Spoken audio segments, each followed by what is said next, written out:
पास होंगे और आपकी तैयारी भी बहुत ही बेहतरीन चल रही होगी।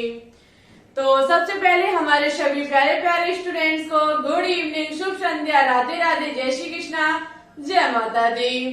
स्टूडेंट्स, आज हम आपके लिए केमिस्ट्री का लेक्चर नंबर 36 लेकर के आए हैं, जिसमें आज हम आपको उपसहित संयोजक बंध के बारे में जानकारी देंगे। ये टॉपिक आपके सभी मेडिकल एग्जाम, कंपटीशन एग्जाम, साथ ही साथ क्लास 11th 12th के लिए बहुत ही इम्पोर्टेंट टॉपिक है, क्योंकि यहाँ से सभी एग्जाम में एक ना एक क्वेश्चन अवश्य ही पूछा जाता है। ठीक है, और यहाँ ये बोला जाता है, हमने अधिकांश स्टूडेंट्स की प्रॉब्लम को देखा है कि सब बंद पढ़ लेंगे, लेकिन इस बंद को पढ़ना समझना बहुत डिफिकल्ट है। लेकिन गारंटी के साथ हम इसको इजी बना करके रहेंगे, बहुत इजी वे अपनाने का प्रयास करेंगे। हर वो चीज यहाँ पर डिस्कस करेंगे जो आपके लिए इम्पोर्टेंट है और हर कीमती पॉइंट आपके तक पहुंचाने का प्रयास करेंगे। ठीक है, तो चलिए ज्यादा समय न लेते हुए हम अपने टॉपिक पे बात करेंगे। साथ ही साथ डेली शाम 3 बजे, डेली दोपहर मान लीजिए, शाम मान लीजिए 3 बजे हम लाइव स्ट्रीम लेकर के आते हैं जिसमें फिजिक्स, केमिस्ट्री और बायोलॉजी के बहुत ही टॉप लेवल के क्वेश्चन सॉल्व कराते हैं। ठीक है, सभी क्वेश्चन एनसीईआरटी बेस्ड क्वेश्चन है, प्रीवियस ईयर पूछे हुए क्वेश्चन है। और फिजिक्स, बायोलॉजी तो हम हर एक चैप्टर से क्वेश्चंस कराते हैं, लेकिन केमिस्ट्री की बात की जाए तो यहाँ जो पढ़ाया जाता है टॉपिक के रूप में, इससे बनने वाले क्वेश्चंस को उसी क्लास में सॉल्व कराया जाता है। ठीक है, अलग से कोई भी हम मॉक टेस्ट नहीं रखते। फिलहाल एग्जाम टाइम देखेंगे जाकर के, तब तक आपको यदि प्रैक्टिस करनी है तो 3 बजे आ जाया करें लाइव स्ट्रीम में। बहुत ही गजब लेवल के टॉपिक, वो गजब लेवल के क्वेश्चन सॉल्व कराए जा रहे हैं। ठीक है, चलिए भाई, अब ज्यादा समय न लेते हुए हम अपने टॉपिक पे बात करेंगे। देखो स्टूडेंट्स, यदि बात की जाए रासायनिक बंध, जो कि ये हमारा केमिकल बॉन्डिंग चैप्टर है, ये आज की क्लास में हमारा खत्म हो जाएगा। ठीक है, ये इस चैप्टर की अंतिम क्लास है। इसके बाद हमारा जो विचार है वो पृष्ठ रसायन यानी कि सरफेस केमिस्ट्री वाले चैप्टर को स्टार्ट किया जाएगा। क्लास 12 का चैप्टर है, बहुत ही गजब। यहाँ से क्वेश्चंस पूछे जाते हैं बहुत अच्छे खासे, और टॉपिक भी बहुत बिंदास है। तो मेरा विचार है कि हम उसी टॉपिक को लेकर के आएंगे कल से। ठीक है, यदि आपका कोई अदर टॉपिक हो, कोई अदर चैप्टर हो, तो आप कमेंट बॉक्स में कमेंट करके बताना, हम उसके ऊपर विचार करेंगे। इट्स ओके, लेकिन हमारा जो विचार है वो सरफेस केमिस्ट्री का है कि सरफेस केमिस्ट्री पृष्ठ रसायन चैप्टर को स्टार्ट किया जाएगा। ठीक है, चलिए भाई, हम बात करेंगे उपसहित संयोजक बंध पर। आपने स्टूडेंट्स आयनिक बंध पढ़ा था। आयनिक बंध में क्या हो रहा था? इलेक्ट्रॉनों का आदान प्रदान हो रहा था, यानी कि दो परमाणुओं के इलेक्ट्रॉन क्या काम कर रहे थे? इलेक्ट्रॉन का आदान प्रदान कर रहे थे, स्थानांतरण कर रहे थे। जहाँ पे एक मेटल था, दूसरा नॉन मेटल था, एक धातु तो दूसरी अधातु। धातु इलेक्ट्रॉन को दान करती है और अधातु इलेक्ट्रॉन को ग्रहण करती है। इतना आपने सीखा था। और सेकंड नंबर पे आपने सीखा सही संयोजक बंध, जहाँ पे दो परमाणुओं के इलेक्ट्रॉनों के बीच साझेदारी हो रही थी। इलेक्ट्रॉनों के बीच क्या काम हो रहा था? इलेक्ट्रॉनों की साझेदारी हो रही थी। ठीक है, ये चीज आपने सीखी थी। लेकिन उपसहित संयोजक बंध की बात की जाए तो इसमें इलेक्ट्रॉन का आदान प्रदान भी होगा और साझेदारी भी होगी। बहुत बेहतरीन है। आपको क्या काम करना है कि दो परमाणु होंगे, दो परमाणुओं के इलेक्ट्रॉनों के बीच पहले आदान प्रदान होगा, एक देगा दूसरा लेगा, उसके बाद यहाँ पर क्या होगा? यहाँ पे हमारी साझेदारी होगी। ठीक है, ऐसे बनने वाले बॉन्ड को उपसहित संयोजक बंध कहा जाता है। सबसे पहले इसकी हम परिभाषा लिखेंगे कि उपसहित संयोजक बंध की परिभाषा क्या होती है। तो लिखिए, किन्हीं दो परमाणुओं के मध्य, किन्हीं दो परमाणुओं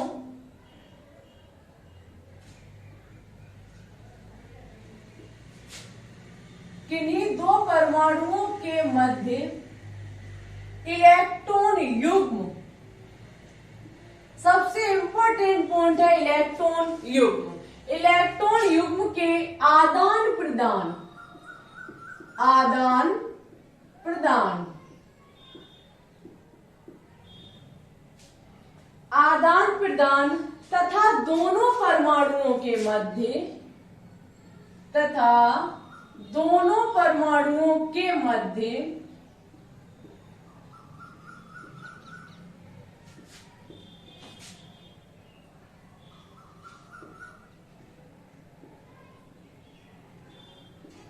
दोनों परमाणुओं के मध्य इलेक्ट्रॉन युग्म की साझेदारी, इलेक्ट्रॉन युग्म की साझेदारी, वेरी इंपॉर्टेंट, साझेदारी,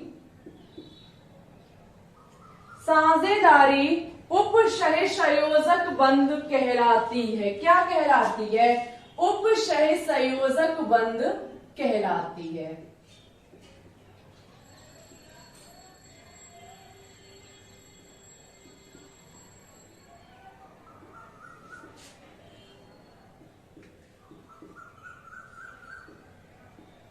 देखो, किन्हीं दो परमाणुओं के बीच क्या होगा? दो परमाणुओं के बीच इलेक्ट्रॉन युग्म, वेरी इंपॉर्टेंट पॉइंट है यहाँ पे इलेक्ट्रॉन युग्म। यहाँ पे इलेक्ट्रॉनों का आदान प्रदान नहीं होगा, यहाँ पे इलेक्ट्रॉन युग्म का आदान प्रदान होगा। युग्म का मतलब है कि इलेक्ट्रॉन के जोड़े का आदान प्रदान होगा, और इलेक्ट्रॉन के जोड़े का आदान प्रदान होने के बाद उनके इलेक्ट्रॉनों के बीच साझेदारी होगा। ठीक है, साझेदारी होगी, बनने वाला बॉन्ड जो होगा वो हमारा उपसहसंयोजक बंध कहलाएगा। ठीक है, चलिए तो अब हम बात करेंगे एग्जाम्पल पर। किस पे बात करेंगे? उदाहरण पर, एग्जाम्पल पर। सबसे पहले लेंगे हम O3 में। O3 जो कि सब स्टूडेंट्स को पता होगा, O3 का मतलब ओजोन। ठीक है, ये ऑक्सीजन का एक अपर रूप भी है, ये ओजोन होता है। ओजोन के बारे में सभी को नॉलेज होगी कि ओजोन जो है वो हमारी वायुमंडल में पाई जाती है। एक परत होती है जो कि ओजोन परत जिसको कहा जाता है, ये हमारी वायुमंडल में पाई जाती है। इसका काम क्या होता है? तो सूर्य से आने वाली जो पराबैंगनीय किरणें हैं, सूर्य से आने वाली पराबैंगनीय किरणों को ये ओजोन परत ही रोक करके रखती है। यदि ये वायुमंडल में ओजोन परत न होती और सूर्य से आने वाली पराबैंगनी किरणें हमारी पृथ्वी तक आ जाती तो एक रोग उत्पन्न हो जाता।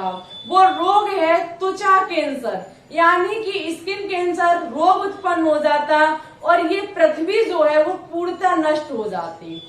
ठीक है, और ऐसा उम्मीद है कि ओजोन परत का दिन ही दिन क्षरण होता जा रहा है। क्षरण का मतलब है ये ओजोन परत हमारी दिन ही दिन नष्ट होती जा रही है। इसका मेन रीजन है CFC गैस। आपको पता है CFC गैस के बारे में, ये क्लोरोफ्लोरोकार्बन होती है।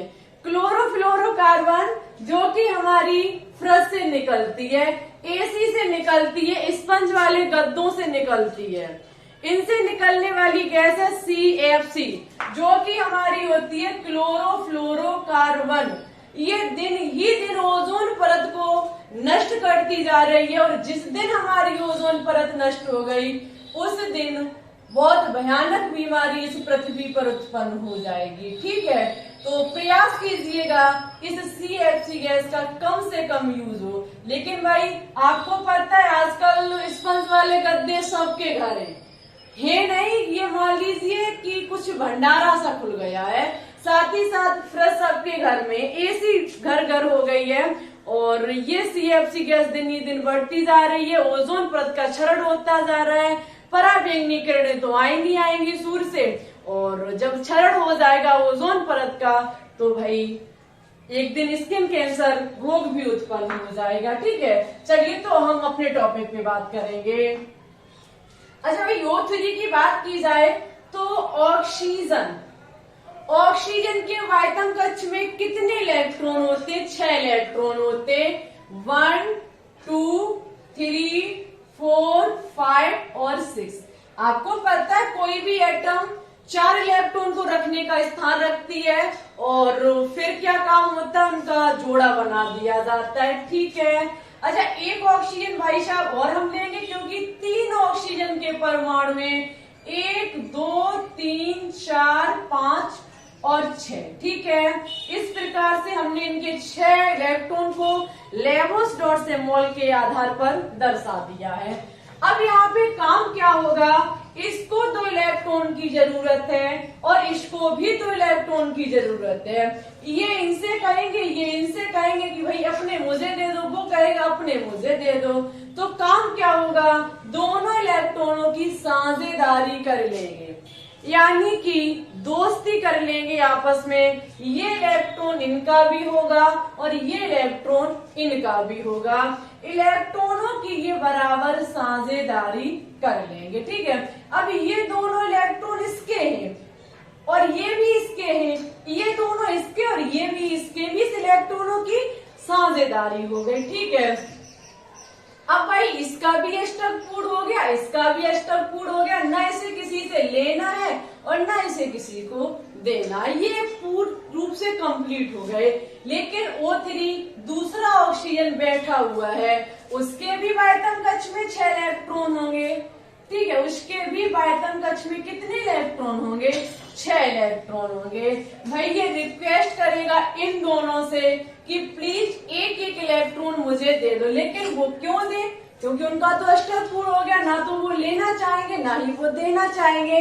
तो क्या काम होगा, क्या काम होगा, मेरी डेफिनेशन में लिखाया परमाणुओं के मध्य इलेक्ट्रॉन युग्म का आदान प्रदान। भैया दोनों को बड़ा कहने का मतलब है, इसका कष्ट लगेगा कि हम स्थायी हो गए तो इसको भी स्थायी कर दें। काम क्या होगा, ये वाला जो इसका इलेक्ट्रॉन है पेयर बना के इकट्ठा हो जाएगा और इसके ये जो 2 इलेक्ट्रॉन है, बड़ा ध्यान से समझिएगा जो बात हम कह रहे हैं, इसके ये जो 2 इलेक्ट्रॉन है वो इसके पास चले जाएंगे।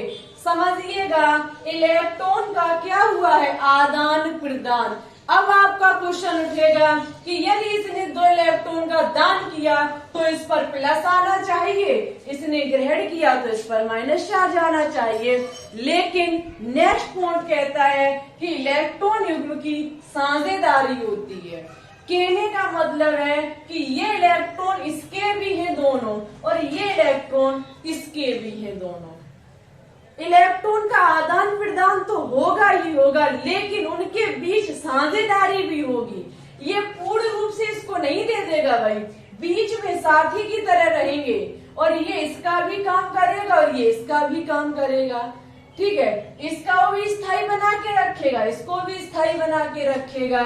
तो यहाँ इलेक्ट्रॉनों का आदान प्रदान, साथ ही सॉरी इलेक्ट्रॉन का नहीं, इलेक्ट्रॉन युग्म का आदान प्रदान, क्योंकि एक पूरा जोड़ा यहाँ पर जा रहा है, इलेक्ट्रॉन का पूरा जोड़ा यहाँ पर जाएगा, इलेक्ट्रॉन युग्म की साझेदारी होगी। हमें बहुत उम्मीद है कि आपको बहुत अच्छे से समझ में आया होगा, और नहीं आया समझ में तो चलिए भाई नेक्स्ट एग्जाम्पल को देखते हैं।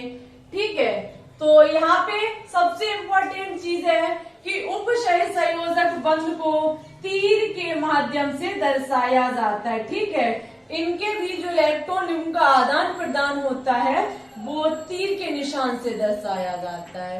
ओके, इस चीज का सबसे पहले आप चाहो तो स्क्रीनशॉट ले सकते हो और नोट डाउन किया मेरे साथ तो बहुत अच्छी बात है। चलिए भाई नेक्स्ट एग्जाम्पल पे बात करेंगे। नेक्स्ट एग्जाम्पल है हमारा VF3 एंड NH3। समझिएगा, VF3 तथा NH3 ये एग्जाम में कहीं एक बार पूछा गया है, कहीं एक बार नहीं अनेकों बार, कोई गिनती नहीं है जिसकी, सच्ची बहुत बार पूछा गया है। अच्छा सबसे पहले हम NH3 को लेंगे। NH3 की बात की जाए, इसके बाह्यतम कक्ष में 5 इलेक्ट्रॉन होते हैं, बाह्यतम कक्ष में 5 इलेक्ट्रॉन होते हैं। ये 3 के साथ जो अनपेयर हैं वो हाइड्रोजन का इलेक्ट्रॉन है, हाइड्रोजन आकर के इलेक्ट्रॉनों की साझेदारी कर लेगा। ठीक है, इसी प्रकार से जो हमारा B है, इसके बाह्यतम कक्ष में 3 इलेक्ट्रॉन होते हैं। कितने इलेक्ट्रॉन होते हैं? 3 इलेक्ट्रॉन होते हैं, जहां पे क्या काम होगा, 3 फ्लोरीन आकर के इलेक्ट्रॉनों की साझेदारी करेगा और अपने वायतम कक्ष में 8 इलेक्ट्रॉन को पूर्ण करेगा, क्योंकि फ्लोरीन के वायतम कक्ष में 7 इलेक्ट्रॉन होते हैं। ठीक है, अब भाई काम क्या होगा, नाइट्रोजन का अष्टक देखा जाए, मेन चीज बॉन्ड बनाएगा क्यों, अष्टक पूर्ण करने के लिए। नाइट्रोजन की देखेंगे 1 2 3 4 5 6 7 8 इज कंप्लीट। अच्छा भाई इसकी बी की देखेंगे 1 2 3 4 5 6 ही कंप्लीट हुई है।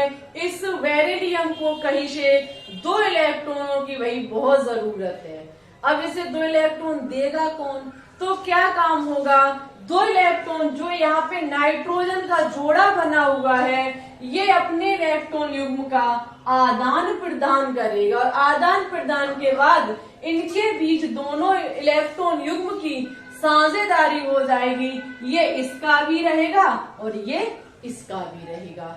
ठीक है, जब ये BF3 और NH3 उदाहरण दिया जाए, कौन सा बॉन्ड है, तो उपसहसंयोजी बंध है, क्योंकि यहाँ से 2 इलेक्ट्रॉनों की महा जरूरत थी, जो कि नाइट्रोजन इसकी कंप्लीट करेगा जाकर के।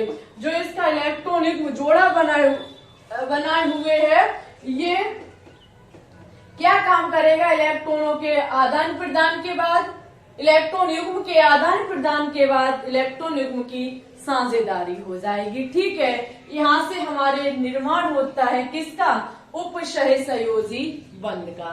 चलिए भाई नेक्स्ट पॉइंट देखो, बार बार यदि मुंह से इलेक्ट्रॉन का आदान प्रदान निकल रहा है तो माफी चाहेंगे, इलेक्ट्रॉन युग्म का आदान प्रदान। ठीक है, इलेक्ट्रॉन युग्म का आदान प्रदान होता है और इलेक्ट्रॉन युग्म की ही साझेदारी होती है। ठीक है, चलिए एक और एग्जांपल लेंगे।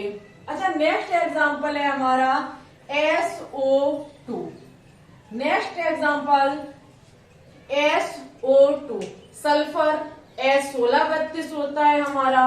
S1632 का मतलब वायतम कक्ष में 6 इलेक्ट्रॉन, वायतम कक्ष में 6 इलेक्ट्रॉन प्रेजेंट होते हैं।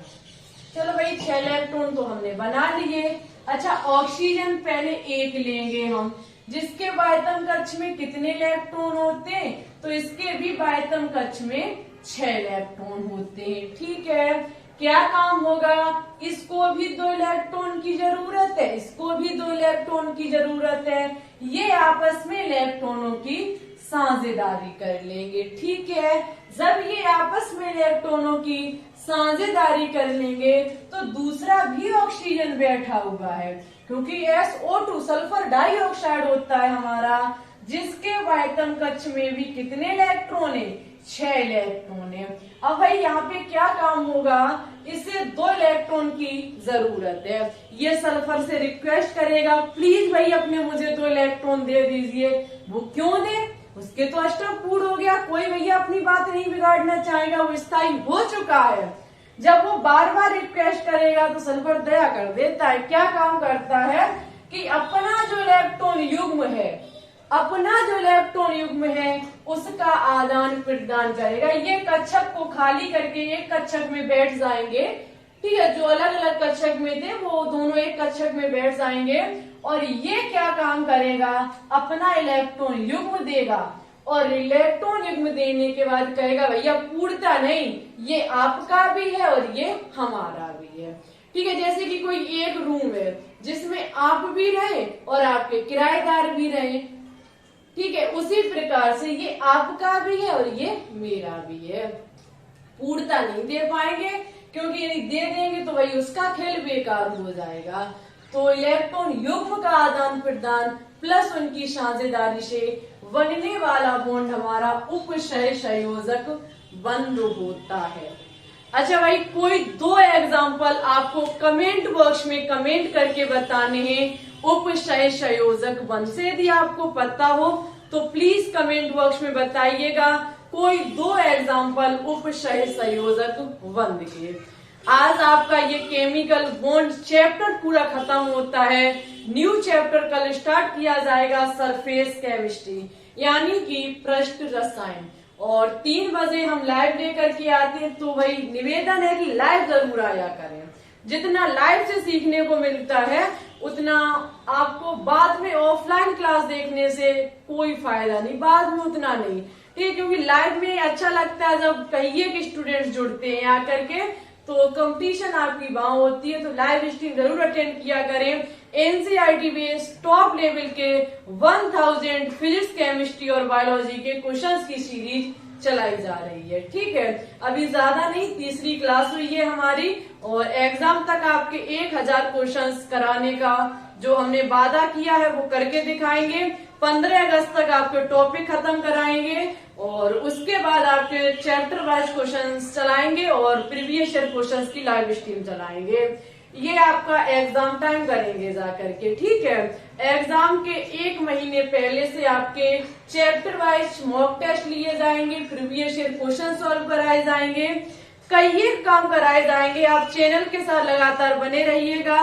साथ ही साथ चैनल पे अभी अभी न्यू जुड़ते जा रहे हैं, तो चैनल को सब्सक्राइब करके बेल आइकन को दबा के ऑल पर क्लिक जरूर कर लें, जिससे आने वाली वीडियो के नोटिफिकेशन आपके पास टाइम टू टाइम पहुंचते रहेंगे। और भाई हमारे टेलीग्राम चैनल को ज्वाइन कर लीजिए, लिंक डिस्क्रिप्शन में डली हुई है, नहीं तो आप सर्च करना ग्लोबल साइंस IQ, क्योंकि हम वहां पे कल मॉर्निंग में 200 क्वेश्चंस की PDF अपलोड करेंगे, ठीक है। 200 क्वेश्चंस की PDF हमारे पास रखी हुई है, वो हम वहां पे शेयर करेंगे, तो प्लीज ज्वाइन कर लीजिएगा, ठीक है। यदि मजा लेना चाहते हो, 200 क्वेश्चंस को पढ़ना चाहते हो तो कर लीजिएगा ज्वाइन, ठीक है। फ्री के सब कुछ फ्री में मिलता है, कभी ये मत सोचना कि कोई पैसा लगेगा, पैसा नहीं, सब कुछ फ्री में है, ठीक है। और तो फिर ठीक है, चलते हैं भाई, अपना ख्याल रखिएगा, अच्छे से पढ़ते रहिए। अगर किसी भी प्रकार का कोई भी डाउट हो तो आप अपना कमेंट बॉक्स में छोड़ सकते हैं, अन्यथा हमारे टेलीग्राम ग्रुप से ज्वाइन हो सकते हैं। नाम है केमिस्ट्री बाई दिशा यादव, उसकी भी लिंक डिस्क्रिप्शन में डली हुई है। और भाई एक बात और, लगातार हमारे पास कमेंट्स आ रहे हैं कि मॉर्निंग वाली क्लास क्यों नहीं हो रही है, जो हम ऑर्गेनिक केमिस्ट्री को चला रहे थे, लेकिन माफी चाहेंगे, अब आपकी मॉर्निंग वाली क्लास नहीं होगी, ठीक है। क्योंकि अब हमारे पास मॉर्निंग टाइम समय नहीं है, ठीक है। अधिकांश स्टूडेंट्स को पता है कि हम टीचिंग करने जाते हैं, कई एक स्टूडेंट्स को पता है, तो अब आप भाई कमेंट मत करना कि मॉर्निंग वाली क्लास क्यों नहीं दे रही हो। अब ऑर्गेनिक केमिस्ट्री खत्म कराएंगे तो शाम टाइम ही कराएंगे, जो कराएंगे, माफी चाहेंगे, मॉर्निंग नहीं अब कुछ होगा, ठीक है। 3 बजे और 8 बजे आपको प्रत्येक क्लास दी जाएगी। चलिए तो फिर ठीक है, ओके, सभी को bye bye, thanks for watching this video. जय हिंद, जय भारत, ऑल द बेस्ट।